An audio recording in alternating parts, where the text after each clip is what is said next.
Olá pessoal, essa é a nona e última aula referente ao sistema circulatório. Nela eu vou estar falando da drenagem venosa da região do abdômen, vou estar falando do sistema porta-hepático, que é muito importante, é fundamental. Vou falar também da drenagem torácica, do sistema ásico, tá? Por fim, mas não menos importante, eu vou estar falando também da circulação pré e pós-natal. É um conteúdo bem relevante e eu tenho certeza que vai fazer diferença, né? Pode fazer diferença no entendimento de vocês. Eu vou pedir que você pause o vídeo, que você curta esse vídeo, né? Esses vídeos são disponibilizados de forma gratuita. Eu tenho o maior cuidado, o maior carinho para deixar os slides para vocês na descrição, né? Normalmente na descrição do vídeo 1 tem playlist que tem, em toda a descrição tem slide, tem playlist que está só na videoaula 1, mas vocês vão se achando porque eu vou sempre orientando. Mas eu vou pedir que você curta o vídeo, que você se inscreva se ainda não está inscrito no canal, que você me deixe um recado se você achar que é bacana, enfim, se tiver alguma dúvida, uma sugestão, ou se apresentar pelo menos, falar de onde é, onde que você cursa, qual é o curso da área da saúde que você faz, ou que pretende fazer, ou se já é formado, enfim. E se você quiser, pode me seguir lá no Instagram, Evandro, arroba evandro.citadin, que eu sempre estou deixando algumas dicas lá também. Tem algum material mais audiovisual que eu estou fazendo e compartilhando por lá, certo? Um abraço e bons estudos. Bem, ó, a gente terminou a última aula falando, vou pegar um ponteirinho aqui, falando aqui da veia femoral, né? Eu disse que a veia femoral, ó, ela está recebendo aqui essa fena magna, né? A veia femoral, ela cruza a linha aqui, ó, do ligamento inguinal, e quando ela cruza, ela vira veia ilíaca externa, né? Até porque a artéria fez o contrário. Essa veia ilíaca externa, né, trazendo sangue aqui do membro inferior, ela se une com uma veia que está trazendo sangue aqui da pelve e do períneo, né? Que vai ser a veia ilíaca interna. E a anastomose entre a veia ilíaca externa e a interna forma a veia ilíaca comum. A veia ilíaca comum de um lado faz uma anastomose com a veia ilíaca comum do lado oposto e forma a veia cava inferior.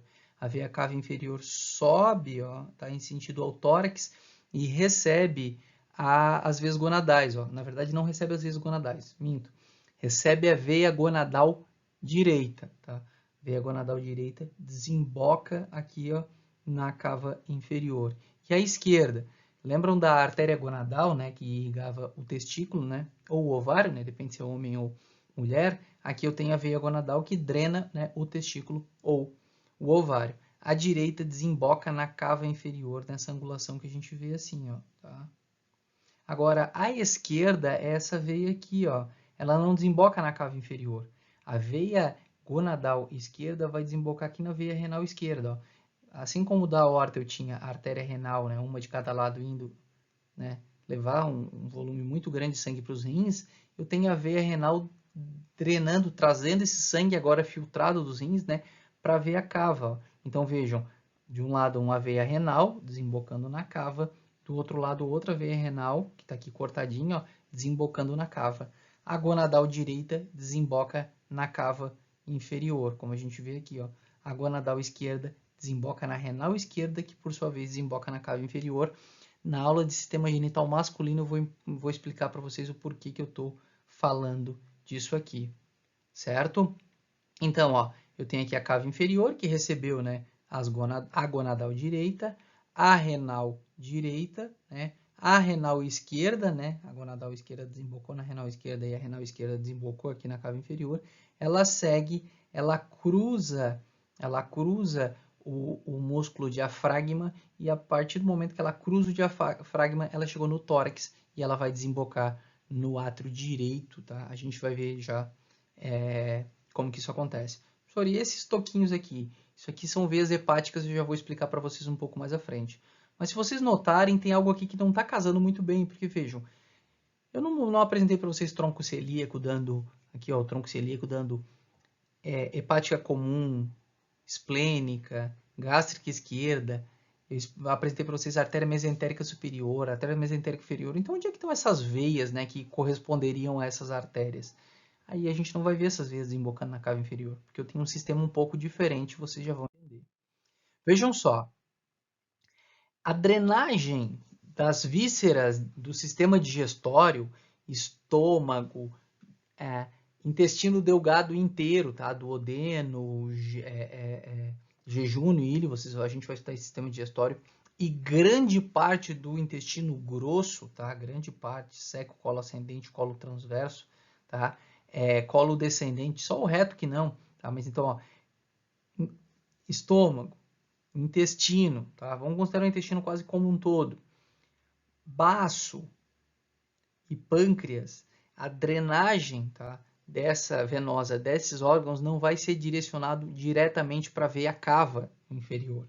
Por quê? Porque esse sangue ele vai estar rico em nutrientes, tá? Ou seja, é o sangue que drenou o sistema digestório e capturou os nutrientes que a gente acabou de absorver, né? A glicose que a gente acabou de absorver, os aminoácidos, tá? As vitaminas, tá? Não todas as vitaminas, tem uma parte que vai para o sistema linfático, assim como os lipídios também vão ser formados quilomicrons que vão para o sistema linfático. Mas assim, tirando a parte de gordura e algumas vitaminas, né? Todos os outros nutrientes vão ser direcionados aqui para o nosso sistema, para essas veias que a gente está verificando aqui, ó, e vão desembocar no fígado por dois motivos. Um, para metabolização, né? Se tiver algo nocivo, né? Você absorveu algo tóxico, você absorveu, né? Medicação, álcool, então tudo vai para o fígado para que seja metabolizado, né? A glicose, né? Que vai ser a parte vai ser quebrada, a parte vai virar glicogênio, enfim. Então, o fígado ele produz muitas proteínas, tá, que circulam no nosso sangue, então a gente precisa de aminoácidos lá. Então, tudo isso vai parar lá no fígado, tá? Bactérias, por exemplo, conseguiram romper também as barreiras que nós temos e chegou na corrente sanguínea através dessas veias, passam pelo fígado. Lá no fígado a gente tem vários macrófagos, várias células de defesa que vão combater para que essas bactérias não circulem pela corrente sanguínea. Ok? Então, como que o sangue proveniente desses órgãos vai parar no fígado?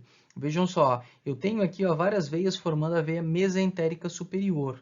Eu tenho outras veias formando a veia mesentérica inferior. Essa veia mesentérica inferior, ela vem e desemboca na veia esplênica. Essa veia que está vindo aqui do baço, passando ao longo do pâncreas que está cortadinho. É uma veia esplênica.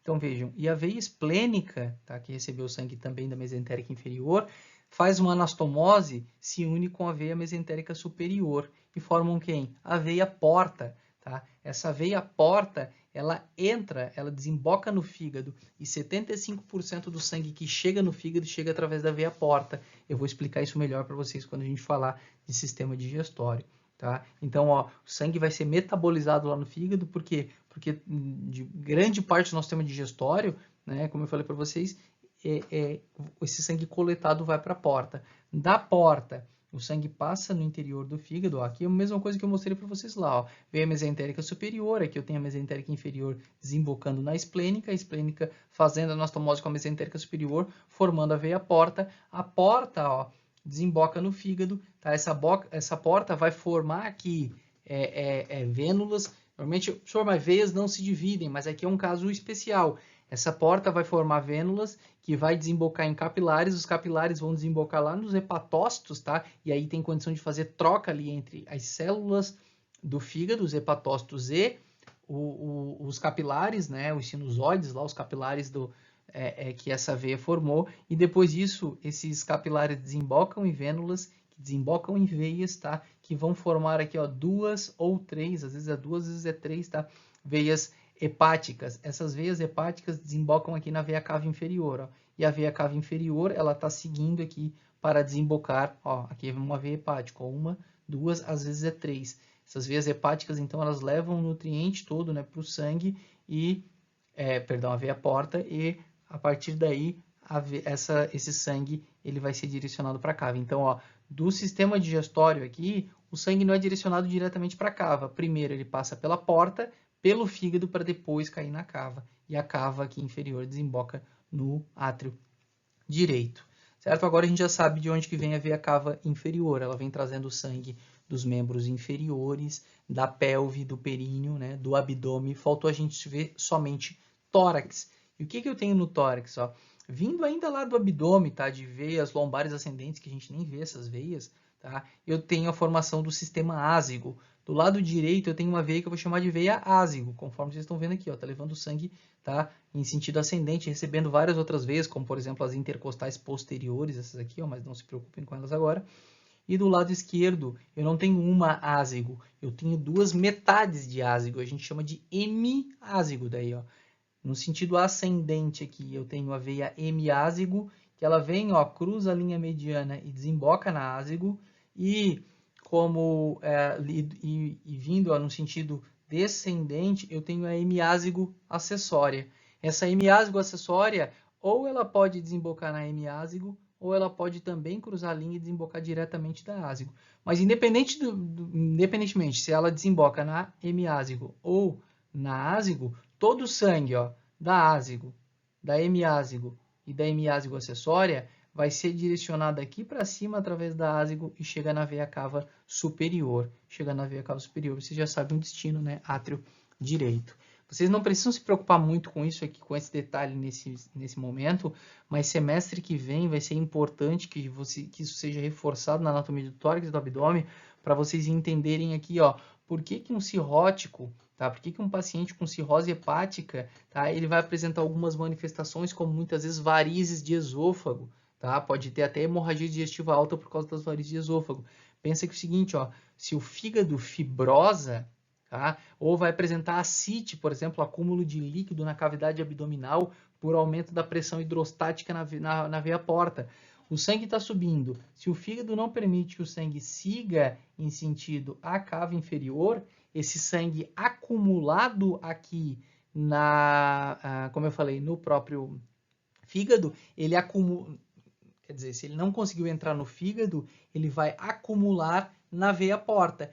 Esse volume de sangue aumenta a pressão hidrostática na porta, né, nos capilares, e esse líquido acaba extravasando para a cavidade abdominal, é o que a gente chama de ascite. Tá? Tem uma outra coisa, se o sangue não consegue passar aqui, ó, do fígado para a porta, ele tenta encontrar um outro caminho. Então ele vem aqui, ó, por essas veias, tá? Essa aqui, por exemplo, é a gástrica esquerda, ó, mas ele vem por essas veias, sobe aqui, ó, tenta passar pelas veias esofágicas para cair aqui no sistema ázido e chegar na veia cava superior. O problema é que às vezes essas veias aqui elas não aguentam, primeiro elas já se dilatam para receber mais sangue, por isso varizes de esôfago, às vezes elas são visíveis até na endoscopia digestiva alta, e essas veias elas podem se romper a qualquer momento, e aí o paciente vomita muito sangue, tá? Ele vai ter uma hematêmese aí volumosa, e muitas vezes ele pode fazer até choque hipovolêmico de tanto vomitar sangue por essas questões. Não é algo que vocês precisam entender nesse momento, mas eu já vou apresentando para vocês, porque vai ficando mais fácil, né, esse entendimento. Ok? Por isso que lá no slide anterior eu não mostrei para vocês, né? Não tinha mesentérica superior, inferior e tudo mais. Porque, é claro, a gente vê elas aqui, primeiro desembocando na porta, passando pelo fígado para depois chegar na cava inferior. Certo? Bom, para finalizar a nossa aula de sistema circulatório, eu não posso deixar de falar para vocês rapidamente do sistema pré e pós-natal. Se a gente for perceber, né, um bebezinho, quando está lá na vida intrauterina, né, o feto, ele está mergulhado em líquido. Ele, inclusive, bebe o líquido, tá? Líquido amniótico. Ele toma aquele líquido. E ele não se afoga. Vai dizer, professor, mas como que ele está lá bebendo, né, deglutindo líquido e não se afoga? É porque, na verdade, ele está deglutindo, ele está tomando, ele não está aspirando. Porque os pulmões dele não são funcionais.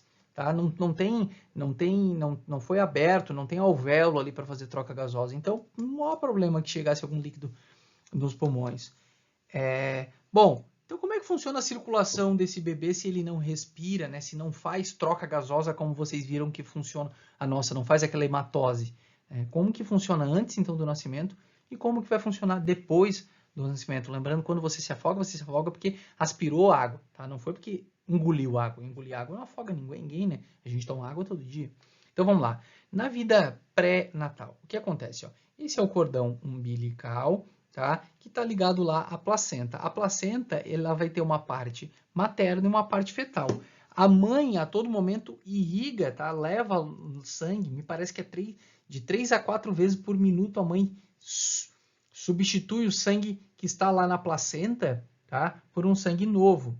E aí vamos pensar o seguinte, ó, desse lado aqui eu tenho sangue materno, Do outro lado eu tenho o sangue fetal. E existe uma membrana semipermeável que permite a passagem de algumas substâncias e de outras não. Né? Permite a passagem de glicose, de oxigênio, permite a passagem de alguns anticorpos, outros anticorpos não. Tá? Permite a passagem de proteínas, algumas sim, enfim. Então ela é semipermeável, certo? Essa placenta.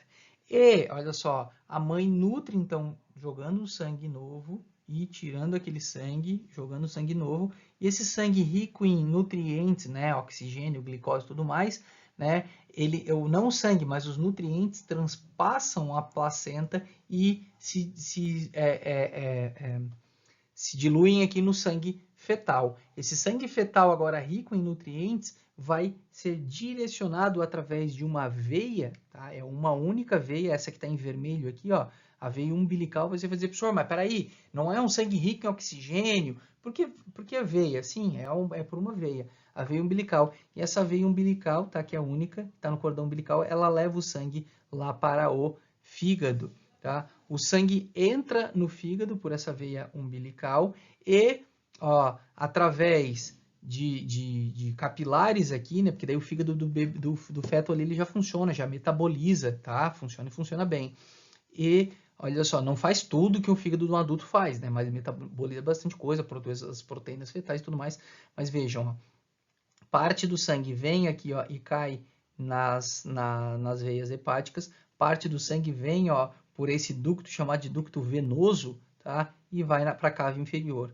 Da cava inferior, o sangue passa para o átrio direito, certo? É um sangue rico em oxigênio. Só que acontece, ó, do átrio direito, o sangue vai fazer dois caminhos. Um, ó, vem para o ventrículo direito e dois, como existe aqui, ó, a fossa oval, essa aberturinha, parte do sangue do átrio direito passa para o átrio esquerdo e se mistura com o sangue do átrio esquerdo, ou seja, um sangue meio que venoso, né? E aí, ó, o sangue está meio misturado, por isso que mostra aqui, ó, meio roxinho, não mostra mais vermelho. Aqui está entrando vermelho, aqui já está em roxinho, aqui já está misturando sangue venoso com sangue arterial. É claro que passa... bom, aí o que acontece? Então, parte do sangue veio para o átrio esquerdo, parte do sangue para o ventrículo esquerdo. Do átrio esquerdo, o sangue vem para o ventrículo esquerdo e agora os dois ventrículos se contraem, né? O sangue já se misturou aqui, ó, do átrio esquerdo e do átrio direito e do átrio esquerdo, perdão, pelo forame oval. Mas olha só, no momento da sístole, sai sangue pelo ventrículo direito e pelo ventrículo esquerdo. O ventrículo esquerdo vai sair pela aorta e vai irrigar o corpo todo. E do direito? O direito não ia mandar sangue lá para os pulmões, só que o pulmãozinho do bebê, primeiro, ele não precisa de muito sangue, porque ele não vai fazer hematose, é só para nutrir esse pulmão. Segundo, ele não tem capacidade de receber muito sangue, porque o pulmão é pequenininho, não está areado, não está grandão. Então, o que acontece? Uma pequena parte do sangue, ó, que sai aqui pelo tronco pulmonar, vai para os pulmões, tá? Vai lá para os pulmões, nutrir os pulmões, simplesmente irrigar o tecido. E grande parte do sangue que saiu do ventrículo direito, ó, sai pelo tronco pulmonar, ó, e passa aqui, ó, por um ducto, tá? Chamado de ducto arterial, alguns chamam de ducto arterioso, para a aorta. Então vejam, a aorta recebe o sangue do ventrículo esquerdo e grande parte do sangue do ventrículo direito também. Então ocorreu mais uma mistura aqui, o sangue se mistura mais ainda, né, de um lado e de outro. E esse sangue que saiu pela aorta, ó, chegou na aorta, vai nutrir cabeça, pescoço, membros superiores, né? Ó, saindo aqui pela aorta, unindo irrigando tórax, né? Abdômen, pelve, períneo, membros inferiores, enfim. Bom, o sangue passou então por essas artérias e irrigou, né?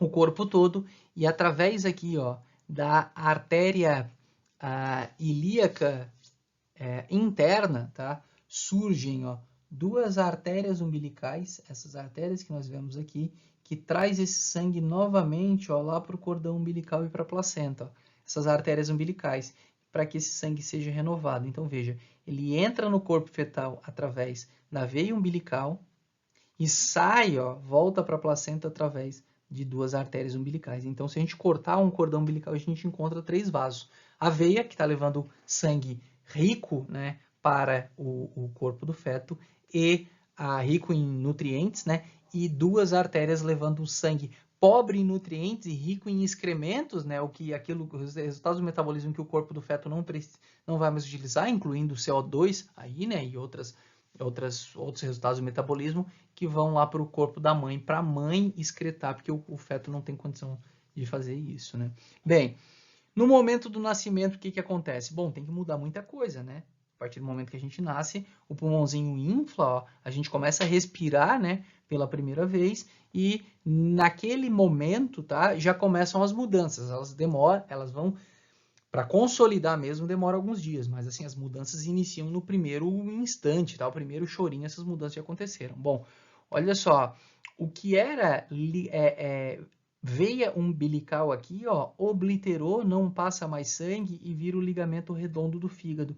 Esse ligamento aqui que a gente vai estudar no sistema digestório, tá? Ele oblitera, ele fechou, não é mais um vaso, não vai mais passar sangue ali. Ele está fechado, ele é maciço, tá? Então, ligamento redondo do fígado. O que era ducto venoso também obliterou e virou ligamento venoso, certo? Não vai mais passar sangue por aqui, vai ser só um ligamento. Ó, o que era aqui, ó, forame oval que comunicava o átrio direito com o átrio esquerdo, fechou e formou quem? A fossa oval que a gente viu lá na anatomia do coração, certo? Ó, o ducto arterial ou ducto arterioso, que era um ducto, passava algo por aqui, sangue, oblitera também, fecha e vira ligamento arterial ou ligamento arterioso, certo? E o que eram aqui, ó, ligamentos, perdão, artérias umbilicais viram o ligamento umbilical que vai estar aqui na prega umbilical medial, que a gente vai ver lá na anatomia do abdômen. O cordão umbilical não vai ter mais função, vai parar de chegar sangue nele, né? E aí o que vai acontecer aqui, né? Uma isquemia, uma necrose, ele pum, cai e vira uma cicatriz, certo? Função desses ligamentos aqui é só estrutural, eles não vão mais estar transportando, tá? Professor, e se algo aqui não acontecer como previsto? Aí entram problemas, né, que muitas vezes vão ter que ser resolvidos cirurgicamente, né? Às vezes o paciente apresenta aqui uma CIA, uma comunicação interatrial, que precisa ser fechada cirurgicamente, né? Às vezes o ducto arterial, aqui o ducto arterioso, ele é patente, ele persiste, aí o profissional também às vezes vai ter que fechar, tá? Mas na grande maioria das vezes isso aqui acontece da forma como a gente está vendo, né? E aí quem está dando conta de fazer a hematose, as trocas gasosas, são os pulmões, né? Isso é fantástico a gente ver as coisas acontecendo dessa forma, né? Mas aí pelo menos vocês tiveram uma noçãozinha, embora a aula não seja de embriologia, né? Do sistema circulatório pré e pós natal, né? A gente já sabe como funcionava antes e como funciona agora. Certo? Finalizamos então mais uma playlist de sistema circulatório. Temos várias outras no canal para vocês aproveitarem à vontade. Deixo um abraço e até a próxima.